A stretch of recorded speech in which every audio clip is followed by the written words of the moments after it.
We have been sold to radical Islam. It is infiltrated, and we've documented it since George Bush was in office. It's not just this guy; he was the last guy too. George Bush, and Muslim. we knew it. The minute we saw George Bush standing in a mosque saying, "You know what, guys? Islam is a religion of peace," we knew something was wrong. Secret jihadist. See what they're doing to Michelle Bachmann? Michelle Bachmann is under all kinds of ethics investigations now. Why do you suppose that is? She broke ethics? She's evil. Yeah. Mm-hmm. She is uber clear on what's going on. Uber clear. She's in Minnesota. First of all, you have the nightmare of progressivism that runs rampant in Minnesota. But what else do you have in Minnesota? Do you know one of her districts, Lakes? Do you know one of her districts is being settled by the State Department? You know the State Department just takes Somalis and just says, "Oh, by the way, all you guys from Somalia, you're going to go over here, and we're just going to develop a community for you here." In her district.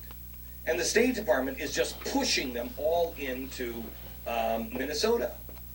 So she has asked the questions, why? Why is my district? How did that even happen? Why was my district selected for this? Has she gotten any answers? No, she hasn't gotten any answers, and now she's under investigation. So the real reason that Michelle Bachmann is under investigation, a guy by the name of Peter Waldron, who served as Bachmann's national field coordinator in the 2012 presidential race, has filed a complaint with the Federal Election Commission alleging that Michelle Bachmann's campaign improperly used leadership PAC funds to pay presidential campaign staff. And consultant Guy Short alleges he was paid with Michelle PAC funds, and he also charges that payments to Bachmann's Iowa campaign chairman, State Senator Kent Sorensen, were concealed due to ethics rules that bar legislators from being employed by campaigns. So there's multiple charges against her. Number one, you can't use PAC money to fund your campaign. By law, PACs have to be separate from your campaign because the Citizens United ruling said you can spend as much money on elections as you want, but the money has to be for the PACs, not to the individual campaigns. There's still limits on that. So again, the charge is she's picking money from that campaign and using it, picking money from the PAC and using it for her campaign. That's not allowed, right? And then of course the second thing, like I just said, is that Kent Sorensen, State Senator Kent Sorensen, was working for her, and there are ethics rules that bar legislators from being employed by campaigns. So that's why they're going after her. And by the way, it's not like a witch hunt where they got her locked up in some secret prison and she's not allowed out until the hearing. No, she's still going about her daily job, doing her thing, right? This isn't some tremendous deal where she's facing 200 years in jail or something crazy like that. No, not at all. And then, furthermore, when he goes off on Somalis, right? Dude, the Somalis are there as legal refugees back all the way from 1991. That was when the civil war broke out in Somalia and they fled to refugee camps, and then they ended up in Minnesota because the voluntary agencies called VOLAGs helped them contract with the State Department, and a lot of them are in Minnesota because the agencies that help them are in Minnesota. So for example, there's Lutheran Social Services that helps them, Catholic Charities, and World Relief Minnesota.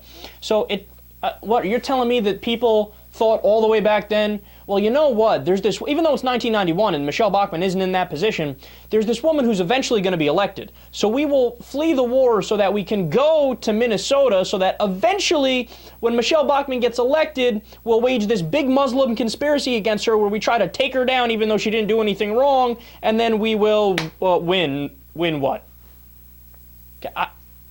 I'm trying to follow the logic of a man who's not interested in logic, and that's a bigger problem on my behalf than on his behalf because we know he's not going to make sense. And then furthermore, he acts like this is a brand new thing. Dude, Bachmann has been having ethics issues and issues with her campaign, legal issues, for a long time. In fact, I have a little clip here. This is from a little show known as Secular Talk Radio, the Kyle Kulinski Show, from 2 months ago. Let's listen. A former top campaign official for Michelle Bachmann said Thursday that the 2012 presidential hopeful has refused to pay 5 of her staffers. Peter Walden, the former national field coordinator, said the staffers are owed just $5,000, and Bachmann had more than $2 million in her campaign coffers. But Bachmann reportedly refuses to pay the former Iowa straw poll staffers until they sign a non-disclosure agreement, which would prevent them from telling any member of the media about any, quote, unethical, immoral, or criminal activity they witnessed on the campaign trail. It's not the first time Bachmann has had problems paying her staff. In October 2011, most of her New Hampshire staff quit, partially due to lack of payment. By the way, wasn't that cool? It was a radio show within a radio show. It was a clip within a clip. It's like Inception. I'm blowing your mind here. But look, she had problems back then, and she's having more now.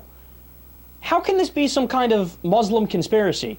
There's one Muslim in national politics. I mean, maybe I missed one from last election or something, and there's 2 or 3. I don't know, right? But that's Keith Ellison. And the Muslim population in the United States is all of a whopping 2.11%.